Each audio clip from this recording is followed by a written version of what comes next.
ओम नमो भगवते वासुदेवाय। ओम नमो भगवते वासुदेवाय। ओम नमो भगवते वासुदेवाय। ओम नमो भगवते वासुदेवाय। ओम नमो भगवते वासुदेवाय। ओम नमो भगवते वासुदेवाय। नारायणं नमस्कृत्य नारायणं नमस्कृत्य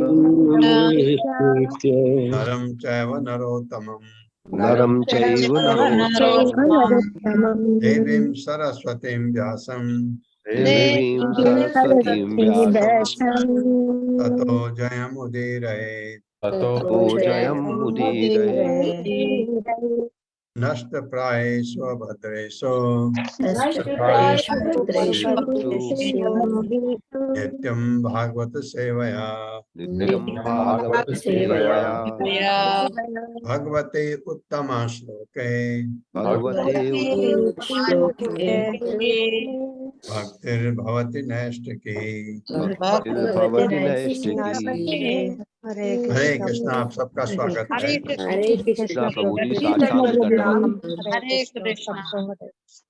7वें श्लोक से आगे बढ़ते हैं। अभी कुछ सेकंड बचे हैं, एक दो बार कर लेंगे इसको। अथात्र अपि इतिहासो अयम् श्रुतो में वर्णितः पुरा ब्रह्मणा देव देवेन देवानाम अनुप्रच्छताम। अथात्रा नहीं है, एक्चुअली अथ अत्र है। अथ अत्र अपि इतिहासो अयम, ऐसा है। अथात्रापि अति इतिहासो अयम। पढ़िए।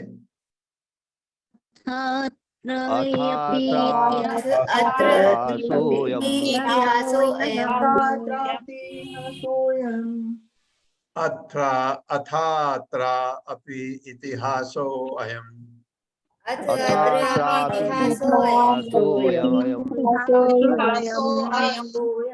श्रुतो में वर्णितः पुरा श्रुतो में वर्णितः ब्रह्मणा देव देवेन ब्रह्मणा देवानाम अनुप्रच्छताम।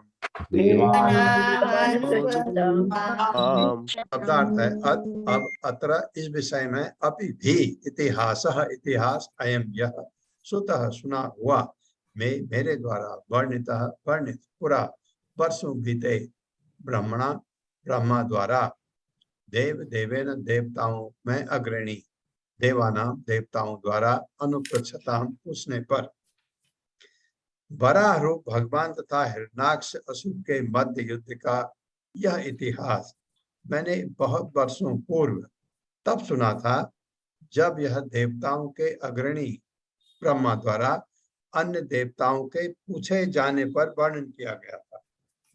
ये कह रहे हैं मैत्रेय मुनि विदुर को। विदुर ने पूछा उनसे, और बताइए ये हिरण्याक्ष का भगवान ने क्यों मारा, इसको क्या हुआ था, वो मतलब हम भी जाने क्या हुआ था, इतिहास क्या है।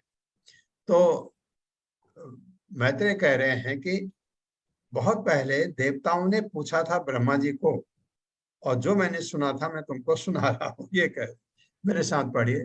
वराह रूप भगवान तथा हिरण्याक्ष असुर के मध्य युद्ध का यह इतिहास मैंने बहुत वर्षों पूर्व तब सुना था मैंने बहुत सुना था जब देवताओं के अग्रणी ब्रह्मा द्वारा जब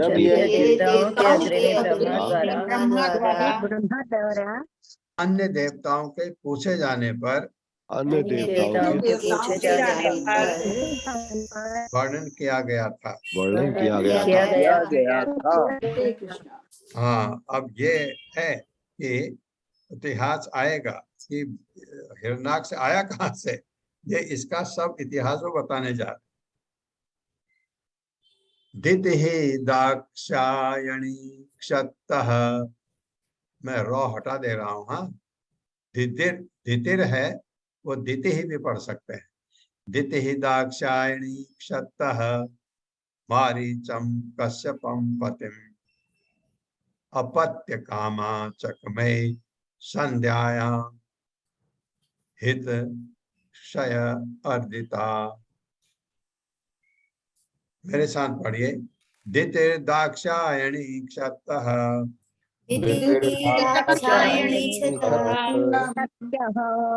मारीचम कश्यपम पतिम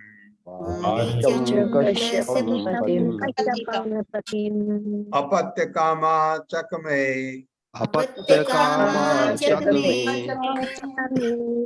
संध्यायाम हित क्षय अर्दिता।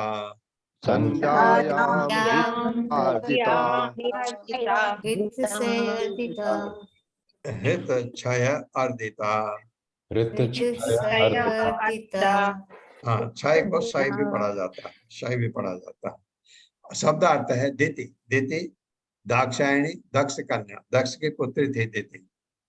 दक्ष आप जानते प्रजापति है, जो मनु के 3 पुत्रियों में से सबसे छोटी प्रसूति का विवाह दक्ष के साथ किया गया था। दिति दक्षायणी दक्ष कन्या क्षतः, हे विदुर, मारीचम मारीच का पुत्र कौन? कश्यप। कश्यपम, कश्यप से शादी हुई थी इसकी। पतिम, अपने पति। अपत्य कामा, संतान की इच्छुक। चक में, इच्छा की। संध्यायाम, सायंकाल। हृदय, यौन इच्छा से। अर्दिता, पीड़ित। दक्ष कन्या दिति ने काम इच्छा से पीड़ित होकर संध्या के समय अपने पति मरीचि पुत्र कश्यप से संतान उत्पन्न करने के उद्देश्य से संभोग करने के लिए प्रार्थना की।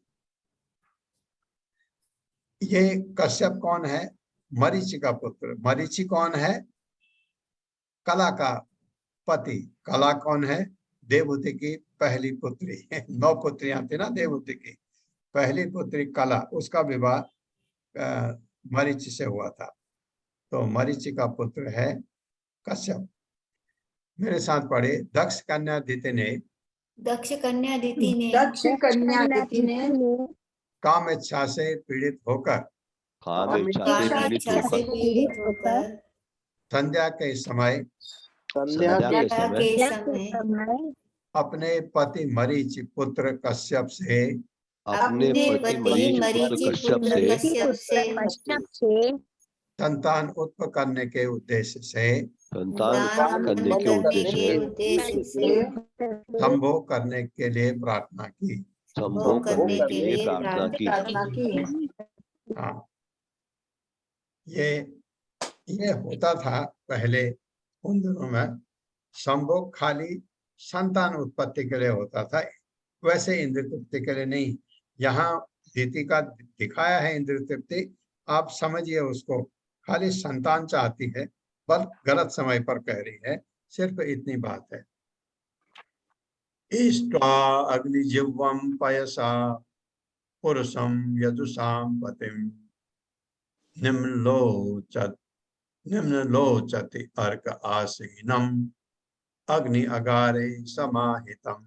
मेरे साथ पढ़िए। इष्ट्वा अग्निजिह्वं पयसा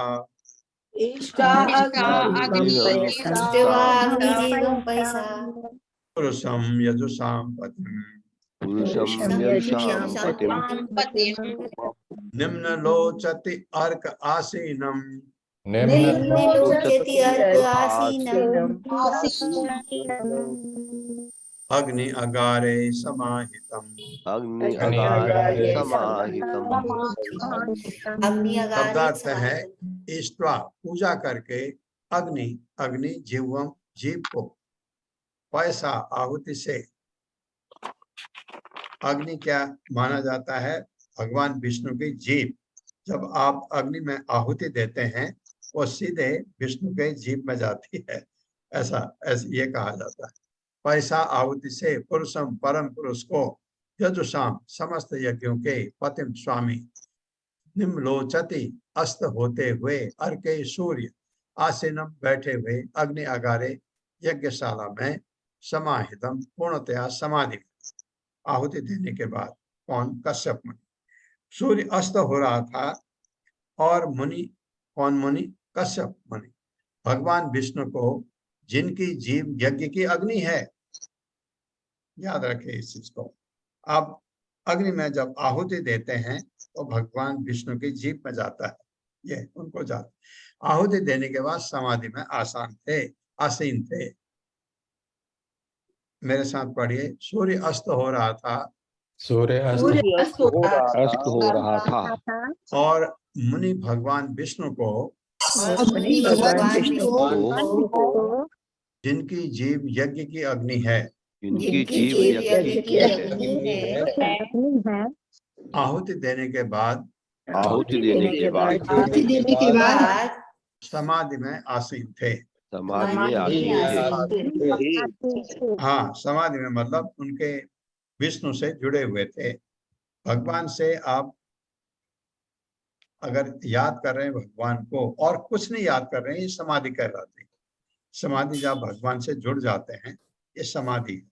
और चीज कोई याद नहीं, कुछ चीज नहीं, खाली आप और भगवान। ये वो पहले आहुति दी, उसके बाद उनको याद कर रहे हैं, भगवान विष्णु को। वो समाधि में थे। तात्पर्य माता। हरे कृष्ण प्रभु जी। तात्पर्य श्रील प्रभुपाद जी द्वारा श्रील प्रभुपाद जी की जीभ।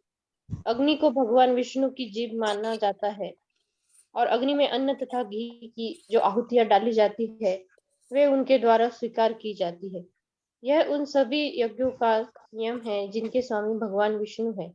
दूसरे शब्दों में भगवान विष्णु की तुष्टि में सारे देवताओं तथा अन्य जीवों की तुष्टि सम्मिलित रहती है। हरे कृष्ण। ये बहुत आखिरी वाला लाइन कितना इंपॉर्टेंट है। भगवान विष्णु की तुष्टि में सारे देवताओं तथा अन्य जीवों की तुष्टि सम्मिलित रहती है। सब खुश होते हैं। भगवान विष्णु को आपने आहुति दे दी, सब देवताओं को चली गई, सब प्राणियों को भी चली गई, सबकी खुशी है उसमें। ये तो उस समय जब वो ऐसे कर रहे थे, कश्यप मुनि, दिति बोल रही है, दितिरुवाच एष मां त्वत्कृते विद्वन् काम आत्तस्य शरासनः धुनोति दीनां विक्रम्य रंभाम् इव मतंगजः। मतंगजः मेरे साथ पढ़िए। दितिरुवाच एष मां त्वत्कृते विद्वन्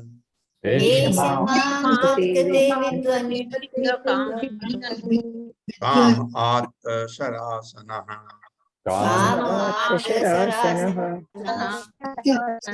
धुनोति दीनां विक्रम्य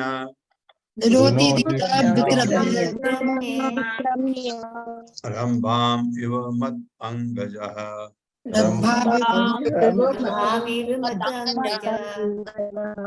शब्दार्थ है, दितिरुवाच, सुंदरी दिति ने कहा, ऐसा ये सब माम मुझको, त्वत्कृते आपके लिए, विद्वान हे विद्वान, कामः कामदेव, आतः शरासनः अपने तीर लेकर, धुनोति पीड़ित करता है, दीना मुझ दीना को, विक्रम में आक्रमण करके, रंभाम केले के वृक्ष पर, इव सदृश मतम गजः उन्मत हाथी, जो पागल हाथी होता है। उस स्थान पर सुंदरी दिति ने अपनी इच्छा व्यक्त की, हे विद्वान, कश्यप मुनि को कह रहे हैं, कामदेव अपने तीर लेकर मुझे बलपूर्वक उसी तरह सता रहा है जिस तरह उन्मत्त हाथी एक केले के वृक्ष को झकझोरता है। मेरे साथ पढ़िए। उस स्थान पर सुंदरी दिति ने अपनी इच्छा व्यक्त की, हे विद्वान, कामदेव अपने तीर लेकर मुझे बलपूर्वक उसी तरह सता रहा है जिस तरह उन्मत्त हाथी एक केले के वृक्ष को झकझोरता है। तात्पर्य माता जी। हरे कृष्णा। शुभा पिकले माता जी। हरे कृष्ण माता जी। हरे कृष्ण प्रभु जी। तात्पर्य, अपने श्रील प्रभुपाद की जय। श्रील प्रभुपाद द्वारा अपने पति को समाधिस्थ देखकर सुंदरी दिति ने जोर जोर से बोलना शुरू किया। उसने अपने शारीरिक हावभाव से उन्हें आकृष्ट करने का प्रयास नहीं किया। उसने खुलकर कहा कि उसके पति की उपस्थिति के कारण उसका सारा शरीर कामेच्छा से उसी तरह पीड़ित हो रहा है जिस तरह उन्मत्त हाथी द्वारा केले का वृक्ष झकझोरा जाता है। यद्यपि समाधि में लीन पति को चलायमान करना उसे स्वाभाविक नहीं लगा, किंतु वह अपनी किंतु वह अपनी प्रबल काम क्षुधा को रोक नहीं पाई। उसकी कामेच्छा उन्मत्त हाथी के समान थी। अतएव उसके पति का यह पहला कर्तव्य था कि उसकी इच्छा पूरी करके उसे सभी तरह का संरक्षण प्रदान करे। हरे कृष्ण प्रभु जी। हरे कृष्ण माता। हरे कृष्ण। तो काम इच्छा से पीड़ित थी दिति, ये बताया गया। तद भवान दह्यमानायाम सपत्नीनां समृद्धिभिः प्रजावतीनां भद्रं ते मयि आयुक्ताम् अनुग्रहम्। मेरे साथ पढ़िए। तद भवान दह्यमानायाम तद्भवान् भवान् संयमानयाम् अपत्नीनां समृद्धिभिः सपत्नीनां समृद्धि सपत्नीनां समृद्धिभिः प्रजावतीनां भद्रं ते प्रजावतीनां भद्रं ते मयि आयुक्ताम् अनुग्रहम् मय्यायुग्रहम् शब्दार्थ है तत् इसलिए भगवान आप दह्यमानायाम सताई जा रही सपत्नीनाम सौतों की समृद्धि द्वारा प्रजापति नाम संतान वालियों की भद्रम समस्त समृद्धि ते तुमको मई मुझको आयुक्ताम सभी तरह से मुझ पर करें अनुग्रह कृपा। अतएव आपको मुझ पर पूर्ण दया दिखाते हुए मेरे प्रति कृपालु होना चाहिए।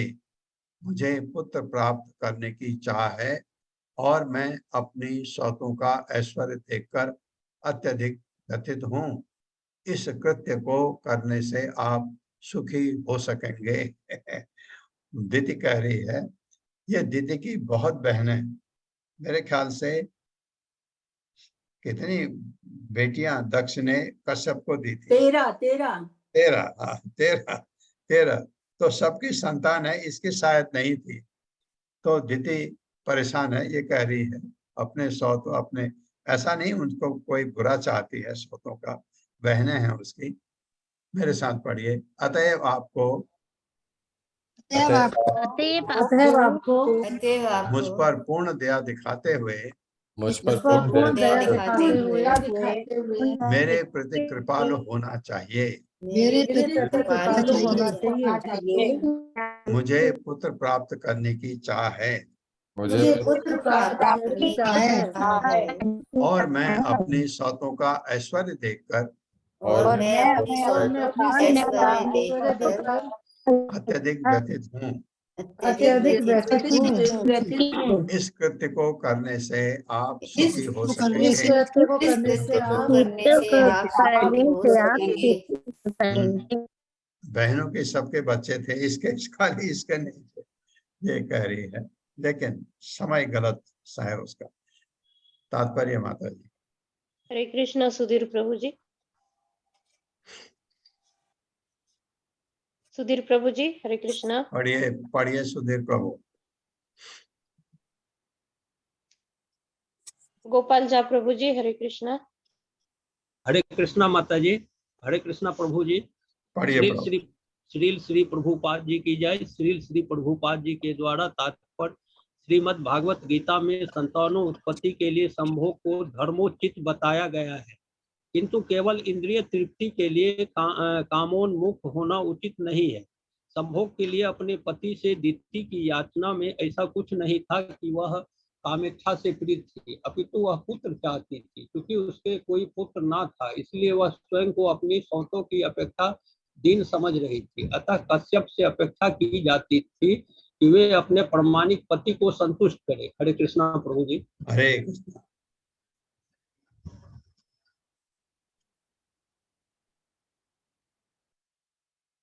बारहवां श्लोक है। भर्तर्याप्तो रुमानानाम, इसको भर्तरी आप्तो रुमानानाम भी पढ़ सकते हैं। भर्ते आप्त उरुमानानाम लोकान अभिशते यशः, लोकान आविशते यशः। पति ही भवद विधोयासाम, र नहीं पढ़ रहा हूं मैं, पति बोले पतिर, पतिर भवद विधोयासाम प्रजया ननु जायते। एक बार फिर सुनिए। भर्तरी अगर हम पढ़ें तो आप तो हो जाएगा इस बार, लेकिन ऐसे ही पढ़िए जैसा है।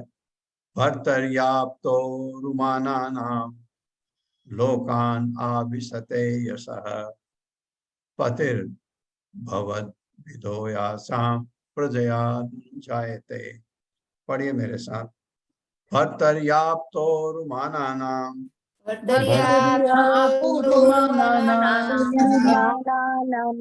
लोकान् आविशते यशः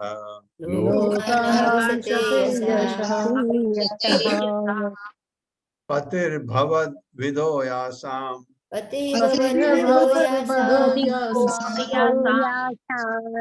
प्रजया ननु जायते।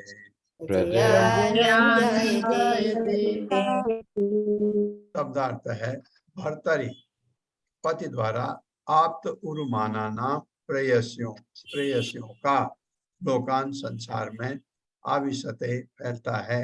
यशः यश पति ही पति भवतः विदा आपकी तरह यासाम जिसकी प्रजया संतानों द्वारा ननु निश्चय ही जायते विस्तार करता है। एक स्त्री अपने पति के आशीर्वाद से संसार में आदर पाती है और संतानें होने से आप जैसा पति प्रसिद्धि पाएगा क्योंकि आप जीवों के विस्तार के निमित्त ही हैं। बिल्कुल सही बोला कि आपका काम ही यही है। ब्रह्मा ने आपको पैदा इसलिए किया है कि बच्चे पैदा करो, क्योंकि सृष्टि बढ़ानी थी। तो दीदी याद भी दिला रही है कश्यप को। मेरे साथ पढ़िए। एक स्त्री अपने पति के आशीर्वाद से संसार में आदर पाती है और संतानें होने से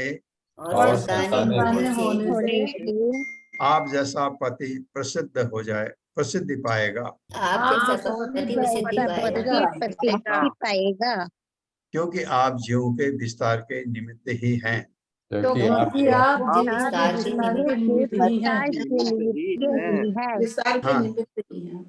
हाँ, ये बात तो सही है कि स्त्री पति के आशीर्वाद से आदर पाती है। पति का अगर सब ठीक है तो पत्नी आशीर्वाद तो पाती है, प्रसिद्धि होती है। उल्टा सही है नहीं है? अगर पत्नी बहुत अच्छी है, पति आशीर्वाद पाता है नहीं पाता है?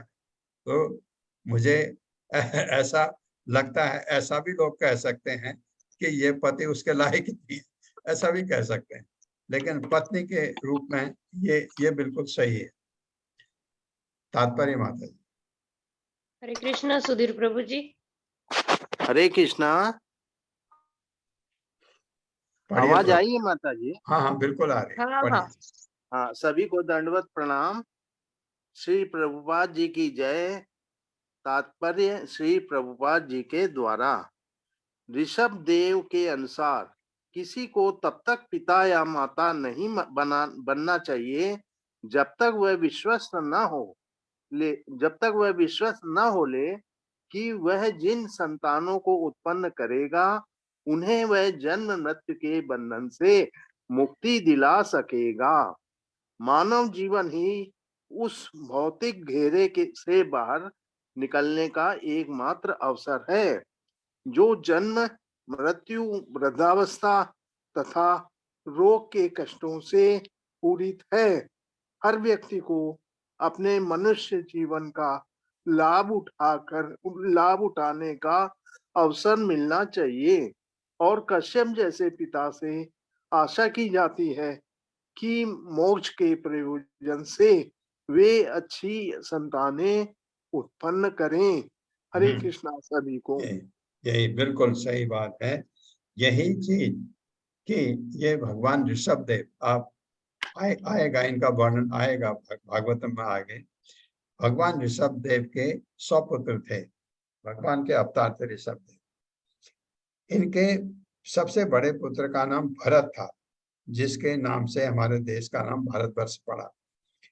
भरत महाराज की कहानी थोड़ी आपने 18 दिन की भगवत गीता में हमने सुनाई थी आपको। वो जल्दी अपना राजपाट छोड़ के भगवान भक्ति में आ गए थे। एक नदी के किनारे कुटिया बना के और एक हिरण के बच्चे के साथ फंस गए तो दूसरे जन्म में हिरण बने। उनसे एक बड़ा अच्छा कहानी है। तो उनका भरत महाराज का भी जब आएगा वर्णन, मेरे ख्याल से पूरे 4 अध्याय उनके बारे में, इतना अच्छा शिक्षा मिलती है उनसे, भरत महाराज से। बहुत अच्छा वर्णन है, आगे आएगा। तो ऋषभ देव कहते हैं बड़ी बात कि संतान पिता तब तक नहीं उत्पन्न करे जब तक वह उनको जन्म मृत्यु के भव बंधन से मुक्ति नहीं दिला सकेगा। तो कैसे? मतलब उनको भक्ति में नहीं लगा सकता। अगर उनको भक्ति में नहीं लगा सकता वो, तो उनको संतान उत्पन्न नहीं करना चाहिए। फिर तो कीड़े मकोड़े की तरह हो जाते हैं। देखिए, पूरे 84 लाख में कष्ट ही कष्ट है। मनुष्य योनि में आपको चेतना दी जाती है भगवान की तरफ से, सफिशिएंट, क्या आप इस 84 लाख से निकल सकते हो। मनुष्य योनि के अलावा जितनी योनियां हैं उसमें आप कभी भी भगवत धाम नहीं जा सकते। खाली मनुष्य योनि है जिसमें आप जा सकते हो। ये जितने वर्ष आपके पास है, किसी के पास 50 है, किसी के पास 60 है, किसी के पास 70 है, किसी के पास 80 है। कोई किसी को बात मैं एक बार कर रहा था, उसने कहा अभी तो मुझे आनंद लेने दो, अभी मैं बहुत अच्छा चल रहा मेरा, और मैं बाद में इसके बारे में सोचूंगा, इसकी भी एज होती है, ये तो बुढ़ापे की चीजें हैं। एक ने कहा मेरे को ऐसा।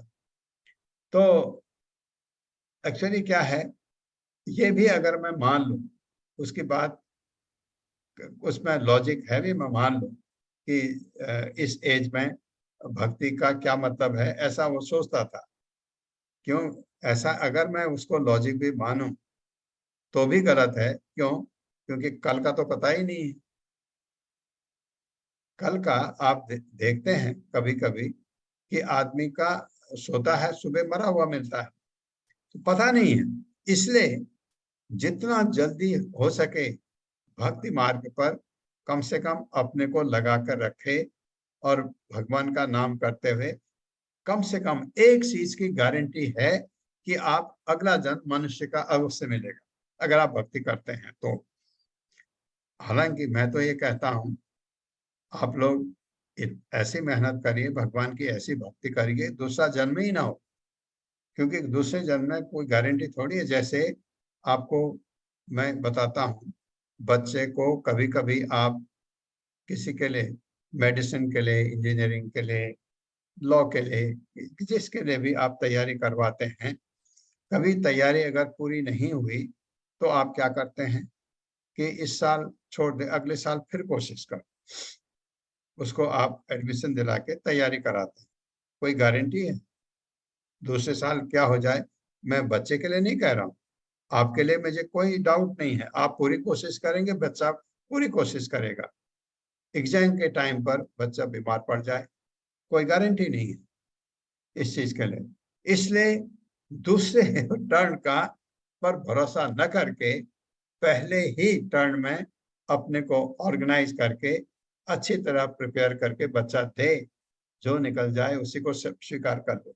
दूसरे के लिए मतलब करते हैं ऐसा, ऐसा नहीं है, 2-2, 3-3 अटेम्प्ट लोग करते हैं और निकल भी जाते हैं। ऐसे उदाहरण मैं खुद जानता हूँ। लेकिन ये सबसे अच्छा ये है कि पहले ही अटेम्प्ट में हो जाए। उसी तरह यहाँ इसी जन्म में हो जाए तो ज्यादा बेटर। अगर हम इसी जन्म में भगवत धाम चले जाएं, ऐसी भक्ति करें, और प्रभुपाद ने इतना बढ़िया फॉर्मूला दिया है, ये करो अवश्य तुम, मैं ले जाऊंगा तुमको, प्रभुपाद कहते हैं। तो ये हमको मतलब हम नमस्कार करते हैं चैतन्य महाप्रभु को, और नमस्कार करते हैं प्रभुपाद को, जिन्होंने चैतन्य महाप्रभु के फॉर्मूले को बना करके हमारे सामने रख दिया। ये करो तुम, अवश्य तुम भगवत धाम जा सकते हो। तो हमको कोशिश करना चाहिए, मैं ये कह रहा हूँ। तो पिता, ये इसमें ऋषभ देव कहते हैं, पिता अगर बच्चे को जन्म मृत्यु जरा व्याधि से नहीं निकाल सकता तो संतान उत्पन्न नहीं करनी चाहिए। नहीं तो संतान क्या है? पृथ्वी पर भार है। और फिर भी आप तो बच्चों को अच्छा नागरिक बनाने के लिए कोशिश करते हैं, तब भी अच्छा है भौतिकतावादी से। लेकिन ऐसी संतानें जिनको तो लोग छोड़ देते हैं, आप देखते हैं कैसे डाकू कुचेरे जितनी गड़बड़ होती है समाज में वो उत्पन्न होते हैं। 13वां श्लोक। पुरा पितानो भगवान दक्षो दुहित वत्सलः कम वृणीत वरम वत्सा इति अपृच्छत् न पृथक। मेरे साथ। पुरा पितानो भगवान पुरा पिता भगवान पितानो भगवान दक्षो दुहित वत्सलः दक्षो दुहितृवत्सलः कम वृणीत वरम वत्सा कम इति अपृच्छत् नः पृथक्। शब्दार्थ है पुरा बहुत काल पूर्व पिता पिता नः हमारा भगवान अत्यंत ऐश्वर्यवान दक्ष दक्ष दुहित वत्सलः अपनी पुत्रियों के प्रति स्नेहित कम इसको प्रणीत तुम स्वीकार करना चाहते हो परम अपना पति वत्सा हे मेरी संतानों इति इस प्रकार अपृच्छत पूछा नह हमसे पृथक अलग अलग। कितनी बड़ी बात दक्ष ने की। बहुत काल पूर्व अत्यंत ऐश्वर्यवान हमारे पिता दक्ष ने जो अपनी पुत्रियों के प्रति अत्यंत वत्सल थे हमसे एक एक को अलग अलग से पूछा कि तुम किसे अपने पति के रूप में चुनना चाहोगी। मेरे साथ पढ़िए। बहुत काल पूर्व अत्यंत ऐश्वर्यवान हमारे पिता दक्ष ने हमारे पिता जो अपनी पुत्रियों के प्रति अत्यंत वत्सल थे हम में से हर एक को अलग अलग से पूछा कि तुम किसे अपने पति के रूप में चुनना चाहोगी। काफी बड़ी बात है ऐसा पिता होना। तात्पर्य माता जी। हरे कृष्णा पूनम चौहान माता जी। हरे कृष्णा प्रभु जी। तात्पर्य श्रील प्रभुपाद जी के द्वारा श्रील प्रभुपाद जी के जय। इस श्लोक से प्रतीत होता है कि पिता द्वारा पति के स्वतंत्र चुनाव की तो अनुमति पुत्री को दी जाती थी किंतु स्वच्छंद संगति के द्वारा नहीं। पुत्रियों को अलग अलग से कहा गया कि वे ऐसे पति का चुनाव करें जो अपने कार्यों तथा व्यक्तित्व के लिए विख्यात हो। अंतिम चुनाव पिता की रुचि पर निर्भर करता था। हरे कृष्ण। ये बहुत बढ़िया। ये इच्छा उनको दे दी। स्वतंत्रता चुनो। कौन सा? स्वच्छंदता नहीं। स्वच्छंदता और स्वतंत्रता में फर्क होता है। जैसे स्वतंत्र आप हैं, हम सब स्वतंत्र हैं देश के नागरिक। इसका मतलब नहीं कि आप जाते हुए सड़कों पर उधम मचा दें। ये स्वच्छंदता होगी। आप अपने मनमाने ढंग से नहीं कर सकते। नियम लागू करना ये और पूछ लेगा और पिता को पता है पुत्री का सिलेक्शन गलत है, यह आदमी इसके लायक नहीं है, नहीं करेगा। ये प्रभुपाद कह रहे हैं। बहुत अच्छी बात है क्योंकि पुत्री का भला जितना पिता चाहता है उतना पुत्री को समझ नहीं आता। उस समय कम उम्र में समझ नहीं आता। उनको समझ आता, वो बड़े हैं। ये मैं समझता हूँ इस चीज को कि बेटा बेटी जिसके भी आप शादी करना चाहते हैं, पिता एक चीज को समझ सकता है, लड़के की काबिलियत समझ सकता है, लेकिन सबसे ज्यादा इस मामले में माँ होती है। माँ समझती है बच्चे में क्या गुण है, क्या अवगुण है, तो इसको कौन इसको एक्सेप्ट करेगा। ये माँ का सिलेक्शन सबसे ज्यादा अच्छा होता है। सविदित्वा आत्मजानाम्नो भावं संतान भावनः तयोदस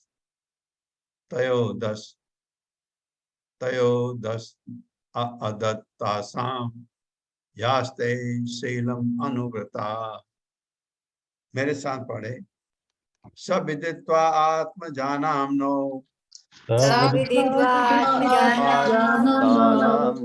भावं संतान भावनः भावं भावं संतान भावनः भावनः त्रयोदश अदतां तासां त्रयोदश तासां त्रयोदश अदता तासां त्रयोदश तासां यास्ते शीलमनुव्रता। यास्ते शीलमनुव्रतः।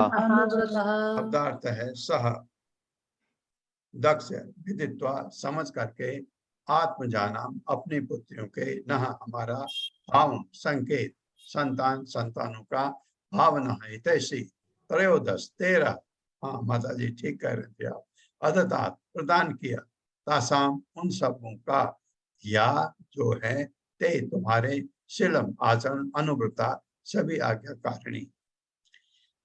हमारे शुभाकांक्षी पिता दक्ष ने हमारे मनोभावों को जानकर अपनी 13 कन्याएं आपको समर्पित कर दी और तब से हम सभी आपकी आज्ञाकारिणी रही हैं। सभी बहनों की बात कर रही है दक्ष दीदी। मेरे साथ पढ़िए।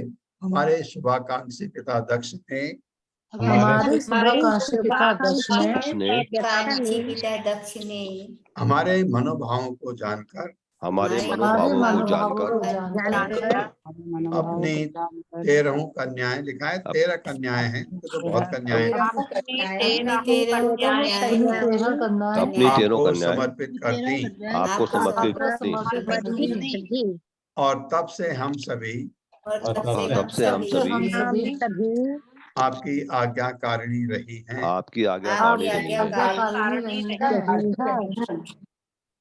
तात्पर्य माता जी। हरे कृष्णा सुधा गुप्ता माता जी।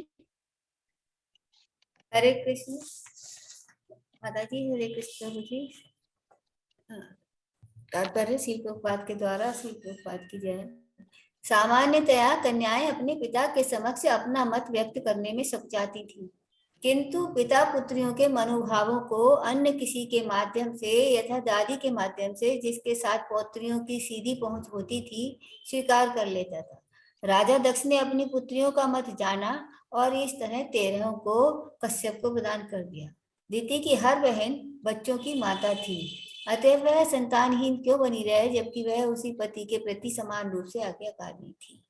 हरे कृष्ण। हरे कृष्ण। ये बात 13 बहनों में 12 संतान थे, इसके नहीं थे।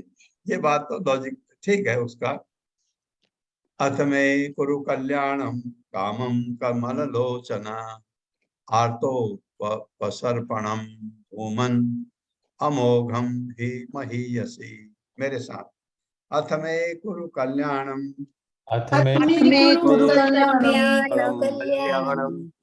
कामम कमललोचना आर्तो पसर्पणम धूमन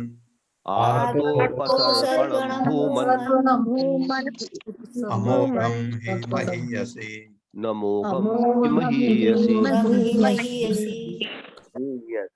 शब्दार्थ है अथ इसलिए मैं मेरा कुरु कीजिए कल्याणम कल्याण कामम इच्छा कमल लोचन है कमल सदृश नेत्र वाले आर्त पीड़ित उपसर्पणाम निकट आना भूमन हे महान अमोघम जो विफल न हो हे निश्चय ही महीयसी महापुरुष के प्रति हे कमल लोचन कृपया मेरी इच्छा पूरी करके मुझे आशीर्वाद दें।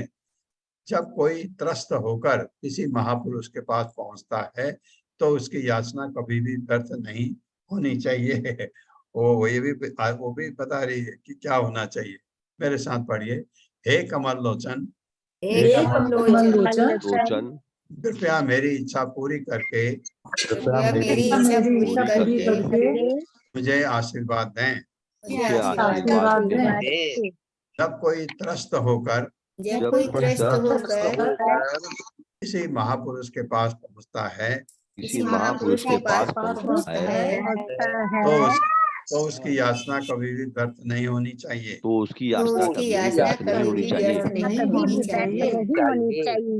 तात्पर्य माता जी। त्रिव माता जी। हरे कृष्णा। हरे कृष्ण। तात्पर्य श्रील प्रभुपाद की जय। श्रील प्रभुपाद के द्वारा दीति अच्छी तरह जानती थी कि असामयिक स्थिति के कारण उसकी विनती अस्वीकृत हो सकती है, किंतु उसका याचना की कि जब आपातकाल हो या त्रासपूर्ण स्थिति आए तो काल या परिस्थिति पर विचार नहीं किया जाता। हरे कृष्ण। हरे कृष्णा। ये उसके दिमाग में था कि समय गलत है, लेकिन इमरजेंसी में समय नहीं देखे जाते। ये कहा गया। इति ताम वीर मारीचः कृपणाम बहुभाषिणी प्रत्याह अनुनयन वाचा प्रबद्धान अनंग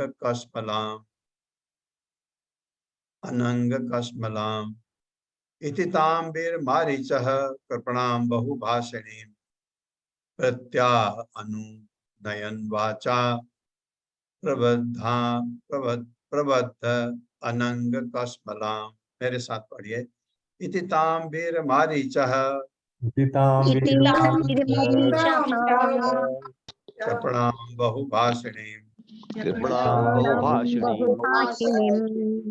प्रत्याह अनुनयन वाचा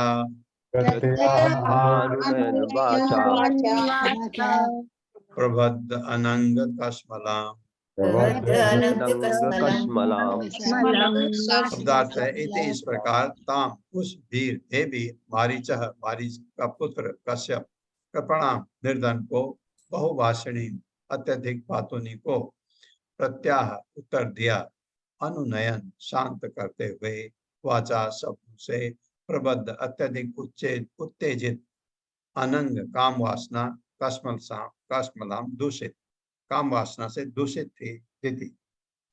हे वीर विदुर, ये कह रहे हैं मैत्रेय विदुर को, इस तरह काम वासना से कलमश से ग्रस्त काम वासना के कलमश से ग्रस्त और इसलिए असहाय एवं बड़बड़ाती हुई दीति को मरीचि पुत्र ने समुचित शब्दों से शांत किया। मेरे साथ पढ़िए।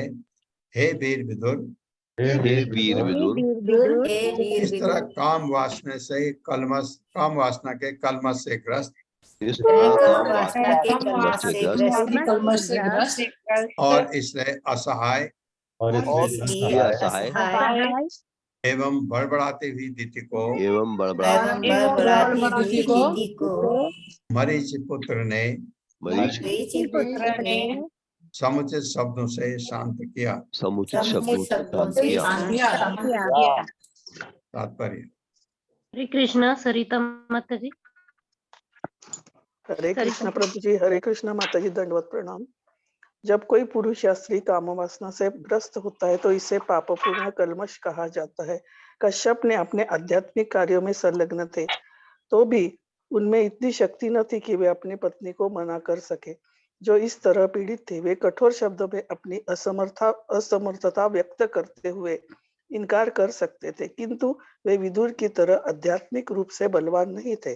विदुर को यहाँ वीर कहकर संबोधित किया गया है क्योंकि भगवत भक्त की अपेक्षा आत्म संयम में कोई भी अधिक बलवान नहीं होता।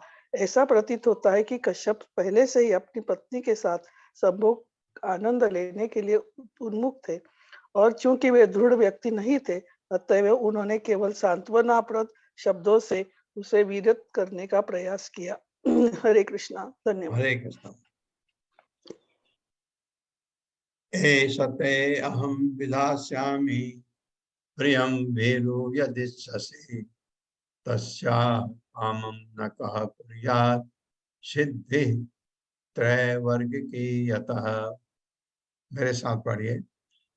एषते अहं विधास्यामि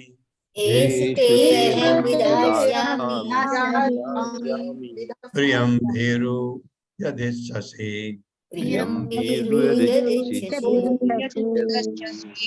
तस्या कामं न कः कुर्यात्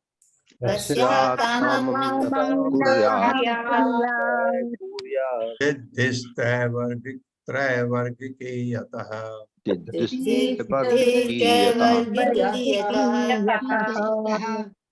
जैसा यह ते तुम्हारी विनती अहम मैं। अब ये कश्यप मुनि बोल रहे हैं।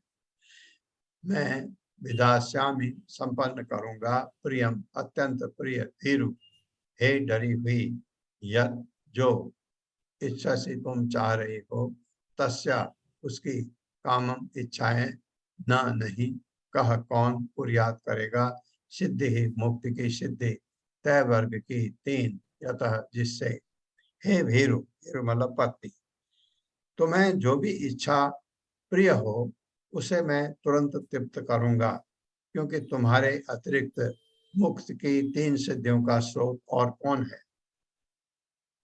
पत्नी पति के सिद्धियों के स्रोत है ये बताया गया।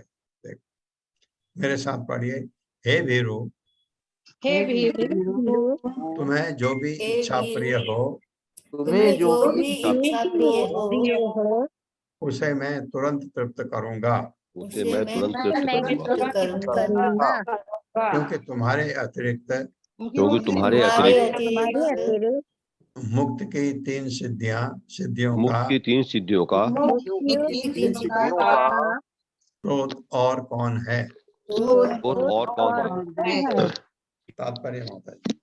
हरे कृष्णा सुषमा बत्रा माता जी। हरे कृष्ण प्रभु जी, हरे कृष्ण माता जी, सभी को हरे कृष्ण। प्रभुपाद जी की जय। तात्पर्य प्रभुपाद जी के द्वारा मुक्ति की 3 सिद्धियां हैं, धर्म, अर्थ तथा काम। बद्ध आत्मा के लिए स्त्री को मुक्ति का स्रोत माना जाता है क्योंकि वह अपने पति की चरम मुक्ति के लिए उसकी सेवा करती है। बद्ध भौतिक जगत इंद्रिय तृप्ति पर आधारित है और यदि सौभाग्यवश किसी को अच्छी पत्नी मिल जाती है तो उसे सभी प्रकार से अपनी पत्नी की सहायता प्राप्त होती है। यदि वह अपने बद्ध जीवन में विचलित होता रहता है तो वह भौतिक कलमश में अधिकाधिक फंसता जाता है। एक आज्ञाकारिणी पत्नी से उम्मीद की जाती है कि वह अपने पति की समस्त भौतिक इच्छाओं को पूरा करने में सहयोग करे जिससे वह सारे सुख जुटा सके और जीवन सिद्धि के लिए आध्यात्मिक कार्य संपन्न कर सके। किंतु यदि पति आध्यात्मिक उन्नति में प्रगतिशील है तो उसकी पत्नी निश्चय ही उसके कार्यों में हाथ बंटाती है और तब पति पत्नी दोनों ही आध्यात्मिक सिद्धि से लाभ उठाते हैं। इसलिए ये अत्यावश्यक है कि बालिकाओं तथा बालकों को आध्यात्मिक कर्तव्य करने के लिए प्रशिक्षित किया जाए जिससे सहयोग की आवश्यकता उपस्थित होने पर दोनों लाभान्वित हो सके। बालक का प्रशिक्षण ब्रह्मचर्य है और बालिका का कौमार्य। आज्ञाकारिणी पत्नी तथा अध्यात्म शिक्षित ब्रह्मचारी मानव उद्देश्य की प्रगति के लिए उत्तम संयोग है। हरे कृष्ण। उत्तम संयोग है। हरे कृष्ण माता जी, धन्यवाद आपका। ये बहुत अच्छी बात बताई गई कि ऐसे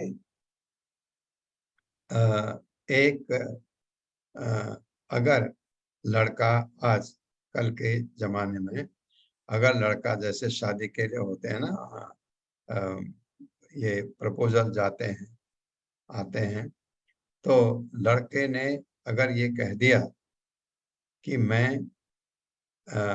वेजिटेरियन लड़की चाहता हूं जो नॉन वेज नहीं खाती हो, ऐसे 99% लड़कियां रिजेक्ट कर देंगी। ये हालत है आजकल। तो इसलिए ये बड़ा जरूरी है, या लड़की हो ऐसा, लड़की अगर वेजिटेरियन है वो कहे कि मैं खाली वेजिटेरियन लड़के से शादी करूंगी तो बहुत सारे लड़के तो आउट हो जाएंगे। ये बड़ा ये जो प्रभुपाद लिख रहे हैं ये जानना बड़ा जरूरी होता है। अगर कोई भक्ति भी करता है और गृहस्थ भी चाहता है, वो उससे अच्छा तो कुछ है ही नहीं। उससे अच्छा पति तो मिल ही नहीं सकता है जो भगवान भक्ति भी करता है।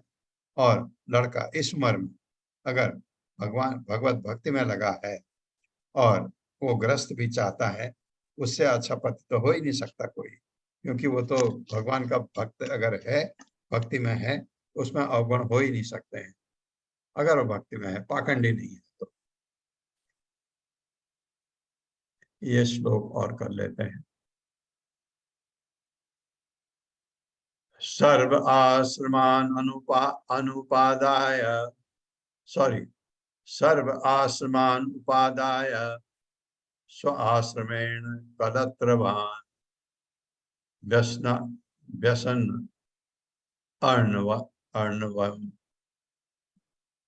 व्यसन अर्णवम अत्येति जलयेन अथार अर्णवम समुद्र को कहते हैं। जलयान यथा अर्णवम सर्व आश्रमान उपादाय स्व आश्रमेण कलत्रवान व्यसन अर्णवम अत्येति जलयान यथा अर्णवम। मेरे साथ पढ़िए। सर्व आश्रमान उपादाय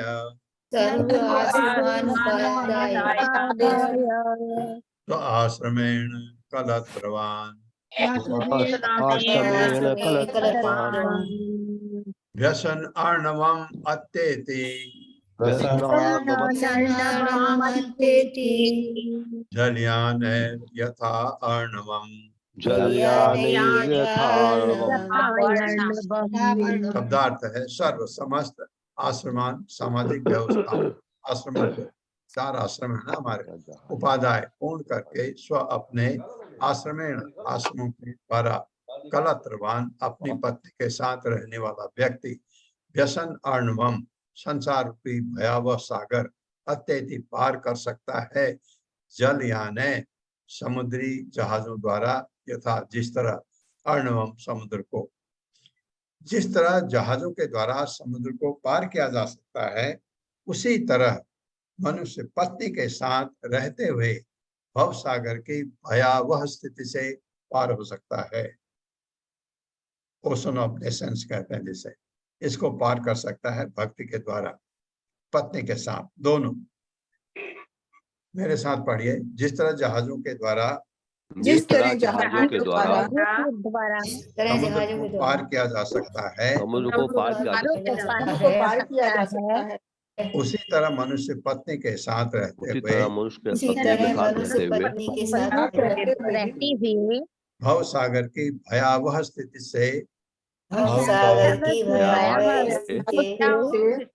पार हो सकता है।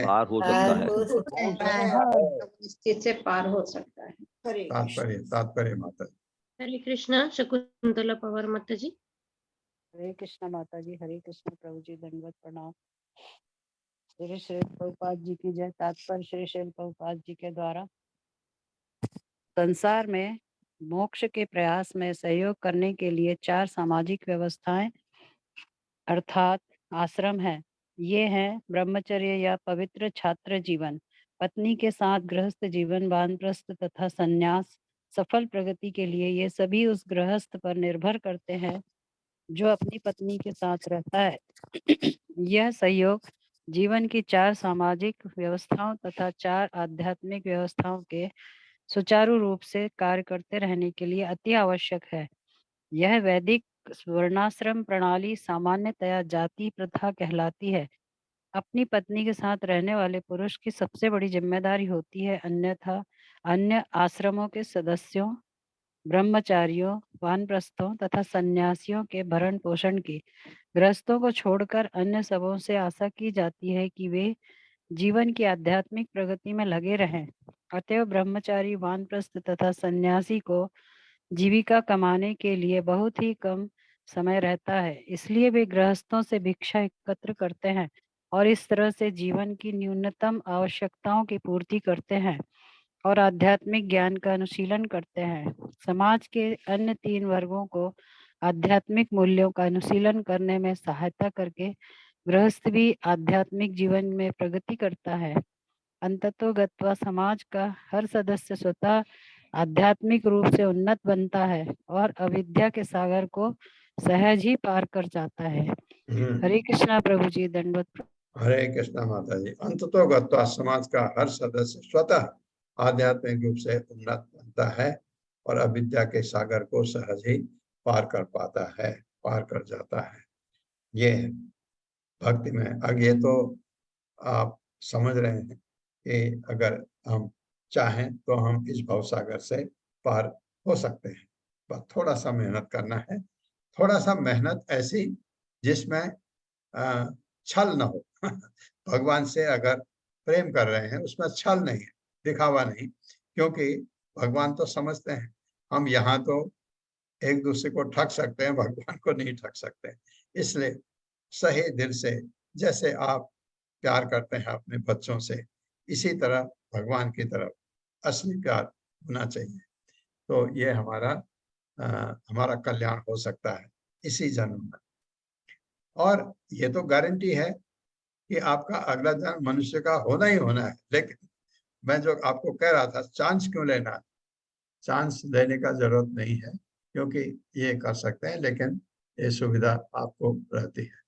ओम अज्ञान तिमिरांधस्य ज्ञानांजनशलाकया चक्षुरुन्मिलितं तस्मै श्री गुरुवे नमः।